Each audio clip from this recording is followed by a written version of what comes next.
बात झालावाड़ जिले की, जहां शिक्षा के नाम पर भारी रुपए खर्च किए जाते हैं। बच्चों को सर्व सुविधा युक्त स्कूल के नाम पर लाखों रुपए का बजट दे दिया जाता है, लेकिन जमीनी हकीकत कुछ और ही है। जरा ये रिपोर्ट देखिए।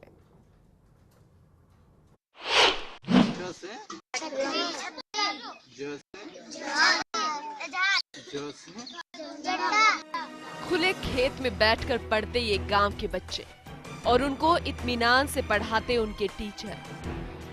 इन्हें इस तरह से पढ़ते देख आप ये मत सोचिएगा कि सर्दियों की गुनगुनी धूप में प्रकृति का आनंद लेते हुए पढ़ाई कर रहे हैं। दरअसल ये यहाँ कड़कड़ाती ठंड में भी कुछ इस तरह से पढ़ते हुए नजर आ जाएंगे। इनके स्कूल की हालत ही कुछ ऐसी है जिसमें परिंदा भी पर ना मारे, और व्यवस्था और सफाई कुछ ऐसी कि किसी जानवर को भी वहां जाने में शर्म आ जाए। तभी तो देखिए ना, आवारा जानवर भी इन बच्चों के साथ खुले में बैठना ही ज्यादा पसंद करते।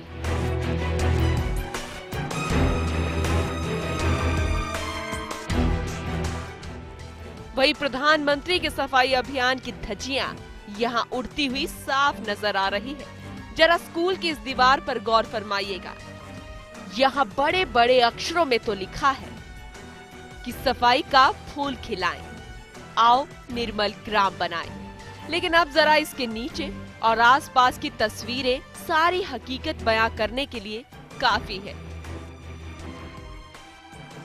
हम बात कर रहे हैं प्रदेश के झालावाड़ जिले के मनोहर थाना विधानसभा के ग्राम नाहारहेड़ा के राजकीय प्राथमिक विद्यालय की, जो ब्लॉक से महज 12 किलोमीटर की दूरी पर है। यहाँ शिक्षा स्कूल के अंदर नहीं, खेत में दी जा रही है, वो भी मौत के मुंह में।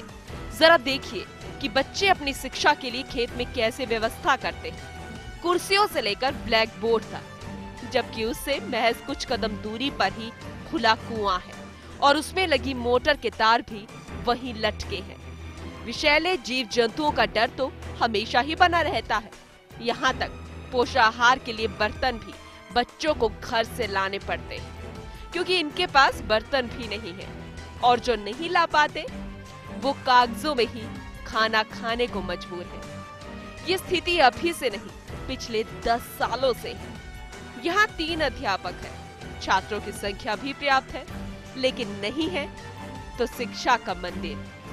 जरा सोचिए कि ये स्कूल कड़कड़ाती ठंड और बारिश में कैसे चलता होगा।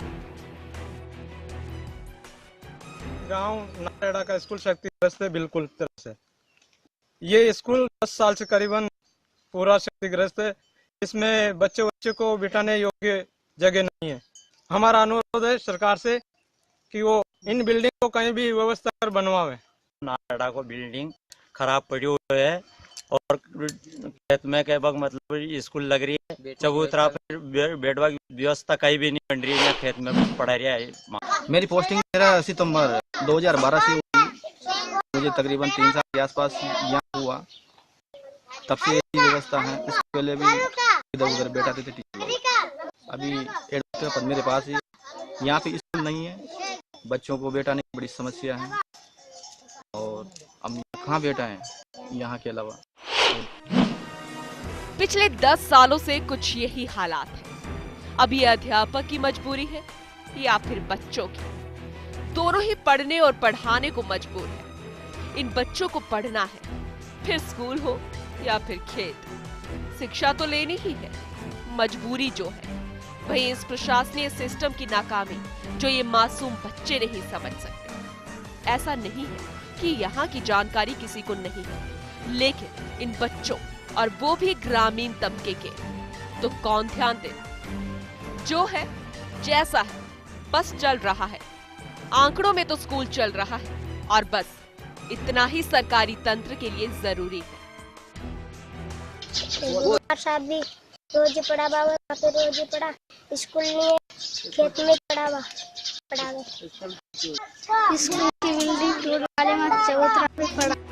सरकार स्वच्छता और शिक्षा को बढ़ावा देने की बात कर रही है, लेकिन गांवों में जहां शिक्षा के लिए इन्हीं स्कूलों का सहारा है, उनकी हालत जब ऐसी हो तो उम्मीद किससे की जाए। लेकिन सरकार भी क्या करे, इसकी आंखें तो अधिकारी और कर्मचारी है। वहीं अगर सही व्यवस्था ना कर सके तो दोष किसको दे? ग्रामीण जनता तो अपनी बात इनके सामने रख सकती है, लेकिन करना तो इनको ही है। वहीं जब एमएलए साहब से इस बारे में बात की गई तो क्या कुछ कहना था उनका, चलिए सुनाते हैं आपको। कोई शिकायत नहीं है, आप पत्रकार होने के नाते आपकी जानकारी में आई है, उसका पता करके और उसको बिल्डिंग बनाने की कोशिश करेंगे। तो मीणा साहब कहते हैं कि ये मामला अभी तक उन तक पहुंचा ही नहीं था। हम फर्स्ट इंडिया की पहल पर जब उन्हें पता चला तो बिल्डिंग बनाने का काम भी शुरू करवा दिया जाएगा। चलिए ये भी वक्त बता देगा, क्योंकि आलम तो ये है कि सरकारी तंत्र की कुंभकर्णीय नींद टूटने का नाम ही नहीं लेती।